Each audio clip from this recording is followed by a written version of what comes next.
नमस्कार दोस्तों, मेरा नाम है विमल सिंह। बालाजी स्टडी अड्डा में आपका स्वागत है। बीटीसी डीएलएड फोर्थ सेमेस्टर के लिए one liner question answer marathon के रूप में सुबह 11 बजे हम करा रहे हैं और एक और लाइव टाइमिंग है वो है शाम के 8 बजे डीएलएड चतुर्थ सेमेस्टर की। तो उसके अंतर्गत इससे पहला वाला जो वीडियो हमने देखा था वो आपको साइड में आई बटन में वन लाइनर वाला मिल जाएगा, उसको आप देख सकते हैं और कंप्लीट प्लेलिस्ट वीडियो के डिस्क्रिप्शन में आपको मिल जाएगी। आज हम देखेंगे इंग्लिश के वन लाइनर क्वेश्चन आंसर, जिसको हम दो पार्ट में जो है वो देखेंगे।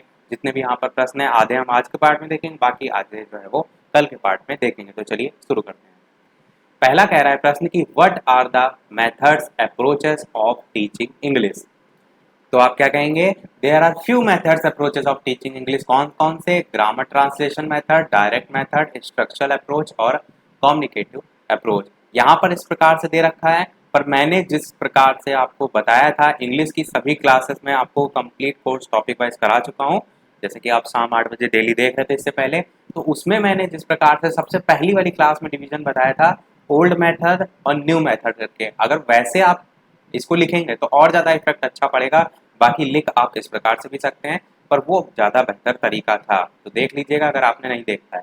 अगला कह रहा है throw the light on structural approach. कहते नहीं कि प्रकाश डालिए, तो वही लिखा है स्ट्रक्चरल अप्रोच पर प्रकाश डालिए। तो the structural method is based on the belief that in the teaching of a foreign language, the mastery of structures is more important than the acquisition of vocabulary, and that limitation and difficulties inherent in the study of English can be overcome by giving an intensive drill to the students in the structure pattern। मैंने structural approach भी आपको पूरा बताया था। तो structural approach में मैंने बताया था कि यदि कोई भी सेंटेंस आपका है, आपको उसका स्ट्रक्चर पता है कि कहाँ पर आपकी सब्जेक्ट आएगा, कहाँ पर वर्ब की फॉर्म यूज कौन सी होगी, कहाँ पर प्रेडिकेट यूज होगा, तो इस स्ट्रक्चरल अप्रोच में इसी पर जोर दिया जाता है कि बच्चों को स्ट्रक्चर जो है वो सही तरीके से पता होना चाहिए। तो बच्चा क्या करेगा, जो वर्ड होते हैं जिसको लेकर आप सेंटेंस बनाएंगे वो उसमें पुट करके एक अपने आप सेंटेंस जो है वो बना सकेगा, या कह सकते हैं उसका यूज टीचिंग इंग्लिश में जो है वो कर सकेगा। तो यही इसी पर बेस आपका पूरी तरीके से स्ट्रक्चरल अप्रोच होता है। यहाँ पर जो सारी चीजें लिखी हुई हैं उसके आधार पर भी आप लिख सकते हैं, या जो मैंने बोला उसको आप अपने वर्ड में भी जो है वो लिख सकते हैं। अगला है two objectives of structural approach. तो सबसे पहला ऑब्जेक्टिव है कि to enable the learners to attain mastery over an essential vocabulary about 3000 root words for active use। Root word क्या होते हैं?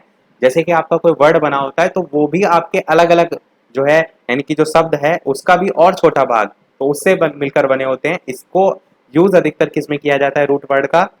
तो आपको जैसे बहुत ज़्यादा वोकैबुलरी जो है वो लर्न करनी है, तो वहाँ पर रूट वर्ड अगर आप याद कर लेंगे तो कोई भी वर्ड का आपसे मीनिंग पूछा गया तो इसके थ्रू आप निकाल सकते हैं। दूसरा है to teach the four fundamental skills namely over an essential vocabulary of about 3000 root word for active use. तो दूसरा आपका ये पॉइंट हो जाएगा। मैं ज़्यादा एक्सप्लेन इसलिए नहीं कर रहा हूँ क्योंकि डीएलएड के इंग्लिश की सेकेंड और फोर्थ सेमेस्टर की जो सारे टॉपिक वाइज वीडियो हैं, चाहे वो स्ट्रक्चरल अप्रोच हो, सारी कोई भी चीज़ हो, सब मैं पढ़ा चुका हूँ। इसलिए मैं केवल और केवल यहाँ पर जो इंपॉर्टेंट अलग से लगेगा, जो मैंने वहाँ नहीं बताया था वो यहाँ पर मैं बता दूंगा। अगला explain the few advantage of grammar translation. Advantage मतलब होता है कि हमें क्या लाभ मिलते हैं। डिस लगा हुआ आगे यानी डिसएडवांटेज, यानी उनके क्या हानि है, क्या दोष हैं वो। तो ग्रामर ट्रांसलेशन मेथड के संबंध में पूछा गया है। तो सारी चीजें मैंने बताई थी आपको। ग्रामर ट्रांसलेशन मेथड को और किस नाम से जाना जाता है? तो आप कहेंगे क्लासिकल मेथड के नाम से जाना जाता है। बहुत बार आपसे बहुविकल्पी में यह प्रश्न पूछा गया है कि classical method is also known as, तो ग्रामर ट्रांसलेशन मेथड। दूसरी चीज मैंने आपको बताई थी, जो ग्रामर ट्रांसलेशन मेथड है ये आपका ओल्ड या क्लासिकल मेथड के अंतर्गत आता है। दो टाइप से डिवीजन था, एक ओल्ड मेथड और एक न्यू मेथड। तो ओल्ड में आपके दो आते थे, ग्रामर ट्रांसलेशन मेथड आता था और एक डायरेक्ट मेथड आता था। तो ये भी पूछा जा सकता है। यहाँ पर लिखा है एडवांटेज, तो पहला it is economic and saves considerable time by offering a single equivalent word in the mother tongue instead of long definition of explanation।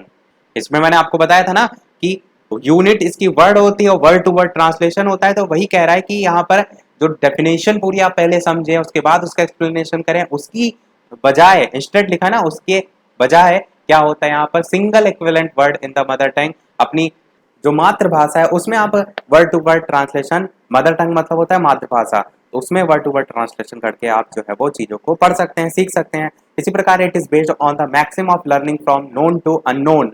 जिसे हम क्या कहते हैं? ज्ञात से अज्ञात, ये आप देखते हैं एक आपका शिक्षण सूत्र के अंतर्गत आता है। और अच्छा, इसके अलावा और क्या आप लिख सकते हैं कि मुख्य रूप से आपका लैटिन और ग्रीक भाषा जो है इनको यूज करने के लिए, इनको पढ़ने के लिए, भाषा पढ़ने के लिए इनका यूज किया जाता है। तो उसमें भी एक एडवांटेज के रूप में आप देख सकते हैं कि वहाँ की जो बाहरी लैंग्वेज है वो आप इसके माध्यम से पढ़ सकते हैं। और आप इसमें कह सकते हैं कि छात्र व्याकरण के नियमों को सीखते हैं, फिर मदर टंग और टारगेट लैंग्वेज जो है उसके बीच ट्रांसलेशन का कार्य करते हैं।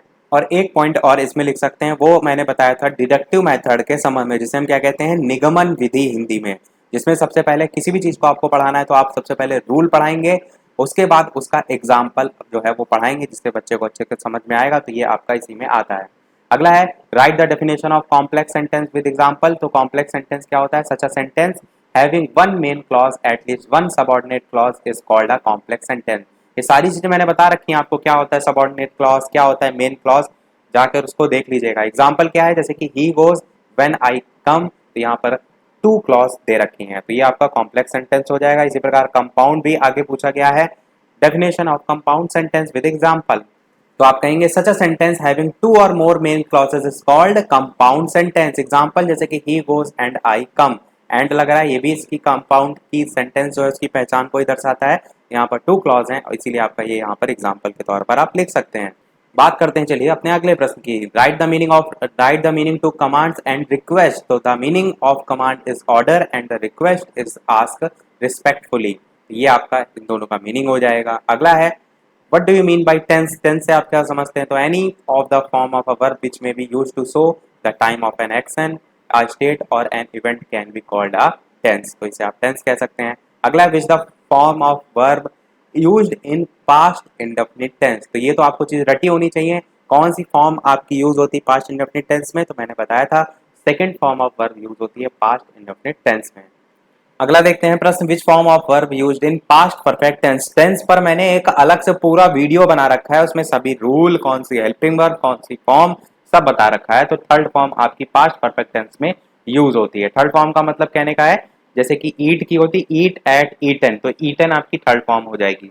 अगला है प्रपोजिशन जो है इसकी डेफिनेशन। तो preposition is a word placed on noun or a pronoun the show the relationship between noun or pronoun. बस इतना सा मेन पॉइंट आपको याद रखना है कि किसके किसके बीच रिलेशनशिप शो करता है, नाउन और प्रोनाउन, और उसके अलावा some other words in the sentence. Main relation show करने का वर्क जो है इसका होता है, और जोड़ने का काम किसका होता है? कंजंक्शन का होता है। What do you mean by are description based on a picture. तो इसमें इसके बारे में लिखा है, मैं इतना डिटेल में नहीं पढ़ रहा हूँ, नॉर्मली मैं आपको बता देता हूँ कुछ इसमें जो पॉइंट है जो आपको दिमाग में रखने हैं। सबसे पहला तो इमेजिनेशन पावर जो होती है उसको स्ट्रॉन्ग करता है, और नए नए आइडिया जो है इमेजिनेशन से ही आएंगे, जाहिर सी बात है, तो ये इससे जुड़ा हुआ है। उसके बाद यहाँ पर ये भी चीज़ लिखी हुई है कि जब बात की जा रही पिक्चर्स की, तो जब कोई भी नई पिक्चर को आप देखते हैं, कोई एक पिक्चर जो है आपके सामने आती है, तो उससे जुड़ी चीज़ पहले अगर आपने देखी है तो फ्लैशबैक में आप जाते हैं, उसको कनेक्ट करते हैं, उस चीज़ से कनेक्ट करते हैं जो कि सिमिलर इमेज आपने उससे रिलेटेड कभी देखी होगी। तो उसके माध्यम से आप क्या कह सकते हैं कि दस the pictures makes you remember and tells you of many things. मतलब वो जब आप फ्लैशबैक में जा रहे हैं, उन चीज़ों से कनेक्ट कर रहे हैं, तो आपको और भी चीज़ें उससे याद आती हैं। तो उसी को लेकर लिखा हुआ है कि you remember and tells you of many things but there could be pictures but that that do not help you to react. कुल मिलाकर इसमें इसी टॉपिक पर आपको बताया गया है, a description based on picture, आप अपनी लैंग्वेज में लिख सकते हैं। अगला है explain the kinds of good description. तो क्या क्या होना चाहिए उसमें? सबसे पहले तो इंट्रोडक्शन होना चाहिए, बॉडी ऑफ द कंपोजिशन होना चाहिए, और कंक्लूजन जिसको हम कहते हैं निष्कर्ष, ये अवश्य होना चाहिए। इंट्रोडक्शन और कंक्लूजन तो होना ही चाहिए। बाकी केवल बॉडी ऑफ द कंपोजिशन के अलावा आप ये भी लिख सकते हैं कि जिसमें भी आप डिस्क्रिप्शन दे रहे हैं उसके कुछ हेडिंग को भी आप यूज कर सकते हैं, जैसे कि आप ऐसे लिखते हैं उसके संबंध में। बाकी ये 3 पॉइंट आपके नेसेसरी हैं, यानी कि आवश्यक हैं, होने चाहिए। अगला write the meaning of letter writing. तो letter writing refers to conveying news and information writing to those who are away from us, यानी कि जो हमसे दूर हैं उनसे हम कुछ भी न्यूज देना चाहते हैं, इंफॉर्मेशन देना चाहते हैं, तो उसी के माध्यम से, लेटर राइटिंग के माध्यम से देते हैं। यहाँ पे लिखा है ना, writing to those who are away from us, everyone may be required to write letters sometimes or the other, hence it is important to learn to write good letters as it affects our relation with other as well as our business transaction। यानी कि हमें ये भी ध्यान देना चाहिए, या कह सकते हैं एक अच्छे लेटर को किस प्रकार से लिखा जाता है उस पर भी ध्यान देना चाहिए, जो कि आपका जिसको आप लेटर लिख रहे हैं उसको रिलेशन भी शो करता है। और उसके साथ साथ जैसे कोई बिजनेस संबंधी कोई ट्रांजेक्शन कर रहे हैं उसमें भी लेटर दिए जाते हैं, आपकी जॉब लगती है उसमें भी कुछ लेटर ही आपका आता है। तो वो सारी चीजें एक रिलेशन भी तो शो करता है, तो उसका सही तरीका भी आपको आना चाहिए। अगला, name the types of letter, ये आपको याद रखना है कौन कौन से। एक इनफॉर्मल लेटर होता है, एक फॉर्मल लेटर होता है, इसी को फ्रेंडली और बिजनेस लेटर के नाम से भी जाना जाता है। इसके अलावा वीडियो पसंद आ रहा हो तो सभी लोग वीडियो को लाइक भी अवश्य कर दीजिएगा, आप ही के लिए यहाँ सारी मेहनत की जा रही है, तो एक लाइक तो आप सभी लोगों का वीडियो पर बनता ही है। प्रश्न आपका क्या है, discuss the two characteristics of good lesson plan. तो कोई भी आप 2 पॉइंट लिख सकते हैं। सबसे पहला, अच्छे लेसन प्लान में क्या होना चाहिए, अ good lesson plan should be based on principle of teaching and theories of psychology, यानी कि टीचिंग और साइकोलॉजी की जो थ्योरी उस पर बेस्ड होना चाहिए। और दूसरा है, a good lesson plan must follow on standardise format, यानी कि ऐसा नहीं है जैसे आप देखते हैं जब आप लेसन प्लान बनाते हैं तो उसमें सारी हेडिंग वगैरह होती हैं कि ये पहले प्रस्तावना लिख रहे हैं, उसके बाद आपके उद्देश्य कथन और ब्लैक बोर्ड, ये सारा एक क्या होता है, फॉर्मेट होता है, तो उसमें भी होना चाहिए सारी चीजें फॉर्मेट।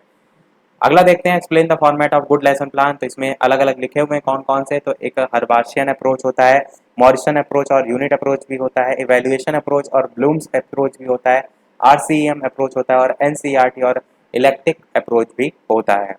अगला है, name the advantage of lesson plan. ये जो चीज मैं यहाँ पर बता रहा हूँ ये आपको क्या करना है, समझना है। देखिए, रटेंगे तो जीवन में कभी नहीं लिख पाएंगे। आपको पता होना चाहिए एक लेसन प्लान के क्या एडवांटेज होते हैं, क्या लाभ होते हैं, लेसन प्लान क्यों बनाया जाता है। तब क्या करेंगे, जब आपको पता होगा उसी को आप अपनी लैंग्वेज में वहां पर लिखेंगे। रटा हुआ लिखेंगे तो कभी नंबर आपको मिल सकते हैं जब आपने पूरा एकदम लाइन टू लाइन रट लिया है, वरना कहीं का कहीं कुछ लिख देंगे तो गलत हो जाएगा। तो कोशिश कीजिए समझने की। तो लेसन प्लान के क्या एडवांटेज होते हैं बताइए। तो सबसे पहला तो यही आप लिख सकते हैं कि जैसे आपने लेसन प्लान क्रिएट कर लिया है तो पर्टिकुलर आपको क्या क्या सारी चीजें पढ़ानी, वो एक आपको स्ट्रक्चर फॉर्म में मिल जाता है और कोई चीज उसमें छूटती नहीं है, इस टाइप से लिख सकते हैं।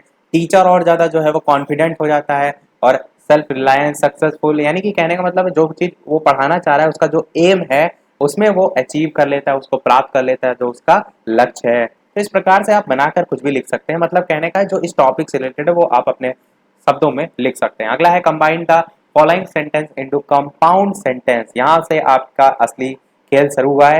He was mark absent, he was turn out of the class. तो इसको बनाना है आपको कंपाउंड सेंटेंस में।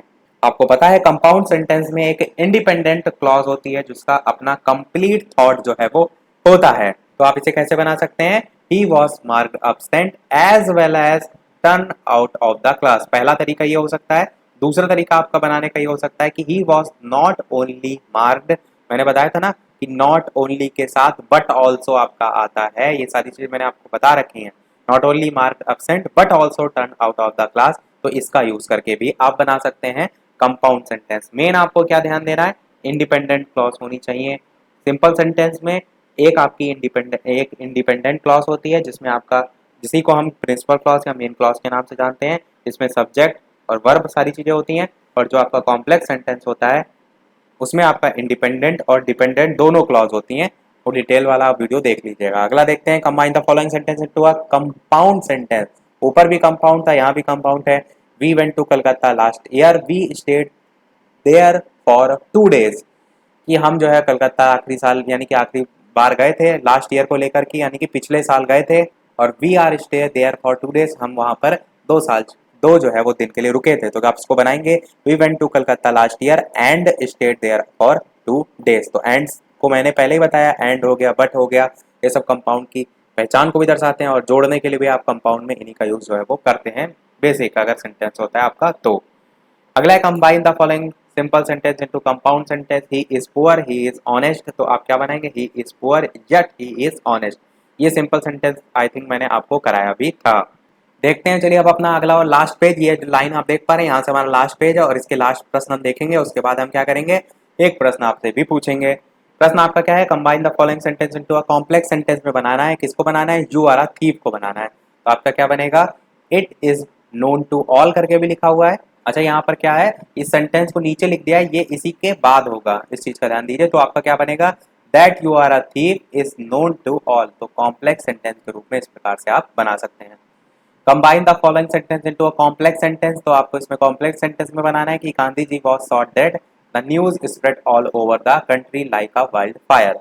इसको आप कैसे बनाएंगे, the news comma that Gandhi ji was shot dead spread all over the country, यहाँ पर भी कॉमा लगा है, लाइक अ फायर। तो ये आपका इस प्रकार से बन जाएगा। मैं फिर से कह रहा हूं कि ये जो टॉपिक है कॉम्प्लेक्स है, कंपाउंड है, इसको मैंने पूरा डिटेल में एक एक बता रखा है, जाकर उन वीडियो को देख लीजिएगा, उसके बाद ये आपको अच्छे से समझ में सारी चीजें आएंगी। अगला है transform the following compound sentence into complex. अब कंपाउंड सेंटेंस जो है इसको कॉम्प्लेक्स में चेंज करना है। तो Aditya is a rich man but he is honest, तो आप कैसे चेंज करेंगे, Aditya is not honest although he is a rich man. क्योंकि आपका कॉम्प्लेक्स में क्या होता है, एक डिपेंडेंट क्लॉज होती है, तो यहाँ पर आपका हालांकि क्या है, जोड़ने का काम कर रहा है कि आदित्य इज नॉट ऑनेस्ट, की वो केवल ऑनेस्ट ही नहीं है, साथ ही साथ वो अमीर भी है। तो कहने का मतलब ये इसमें एक डिपेंडेंट क्लॉज को जो है वो बदल दिया जाएगा। अगला है transform the following complex into sentence into compound sentence. तो सेंटेंस है when the sense that we return home, comma लगा हुआ है, तो आपको कॉम्प्लेक्स सेंटेंस को कंपाउंड में चेंज करना है। तो यहाँ पर आप कैसे चेंज करेंगे, the sunset and we return home. तो इसमें ये आपका जो इधर एंड से पहले देख रहे हैं द सनसेट, ये आपका कौन सी क्लॉज है, इंडिपेंडेंट क्लॉज है, और वी रिटर्न होम भी आपकी इंडिपेंडेंट क्लॉज है। और ये दोनों किससे जुड़ी होती हैं, चाहे वो कॉमा हो, सेमीकोलन हो, कंजंक्शन हो या कोऑर्डिनेटिंग कंजंक्शन हो, तो उनसे जो है वो जुड़ी होती हैं। अगला प्रश्न देखते हैं, change the following assertive sentence into interrogative sentence. तो आपको साधारण वाक्य से प्रश्नवाचक वाक्य में चेंज करना है। सेंटेंस है Tagore was a great poet, तो इसमें कैसे चेंज करेंगे, वॉज सबसे पहले क्वेश्चन वर्ड आएगा, और क्वेश्चन वर्ड यहाँ पर नहीं दे रखा है, तो उसके लिए हेल्पिंग वर्ब को ही क्वेश्चन वर्ड के रूप में यूज करते हैं। तो वॉज सबसे पहले आपका आएगा, फिर टैगोर आपका यहाँ पर लिखेंगे, पर ये जो वॉज आया है ये हेल्पिंग वर्ब जो है वो इस टैगोर के अकॉर्डिंग आपको यहाँ पर रखनी है। अगर ये यहाँ पर प्लूरल होता तो वहां पर वर्ब रखते, तो was Tagore not a great poet और साथ में क्वेश्चन मार्क, तो ये आपका इंट्रोगेटिव सेंटेंस में बन जाएगा। अगला change the following assertive sentence into interrogative sentence. Everybody likes to become great, इसको आप इसमें बनाना है, इंट्रोगेटिव में बनाना है, तो आप क्या बनाएंगे, who does not like to become great, इस टाइप से आप बना लेंगे। बहुत ही अच्छा सेंटेंस है। देखते हैं अपना अगला, fill in the blanks with the correct form of the verb given in the bracket, use simple past or present perfect whichever is suitable. यहाँ पर लिखा है माई अंकल डैश आकार, बाई लिखा हुआ है, तो बाई को संबंध में बनाना है। इसी प्रकार अगले में भी लिखा है, तो बाई का क्या हो, यहाँ पर फिल इन द ब्लैंक में आ जाएगा हैज बाउड, तो ये आपका यहाँ पर पहले वाले में आ जाएगा। इसी प्रकार दूसरे में अगर आप देखेंगे तो I dash see the Rajpath for the first time when I went to Delhi last week, तो यहाँ पर जो सी है इसका चेंज किस में होगा, सौ में चेंज हो जाएगा। ऊपर यहाँ पर टेंस भी देख लीजिए, लिखा है use simple past or present perfect whichever is suitable, तो यहाँ पर आपका सी का 100 में हो जाएगा। तो सेंटेंस आपका I saw the Rajpath for the first time when I went to Delhi last week, इस टाइप से आपका बन जाएगा।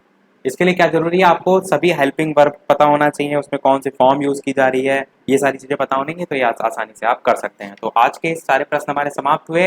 अब एक प्रश्न हम आपसे पूछेंगे, और प्रश्न पूछने से पहले जैसे कि सभी वीडियो में हम आपसे कहते हैं कि वीडियो को अभी तक आपने लाइक ना किया हो तो सभी लोग वीडियो को लाइक अवश्य कर दीजिएगा, ताकि मुझे भी मोटिवेशन मिलता रहे। और उसके साथ साथ चैनल पर नए आए हो तो सब्सक्राइब करके भी जुड़ अवश्य जाइएगा। टेलीग्राम चैनल से नहीं जुड़े हो तो वीडियो के डिस्क्रिप्शन में आपको लिंक मिल जाएगी, और सर्च करके भी आप जुड़ सकते हैं।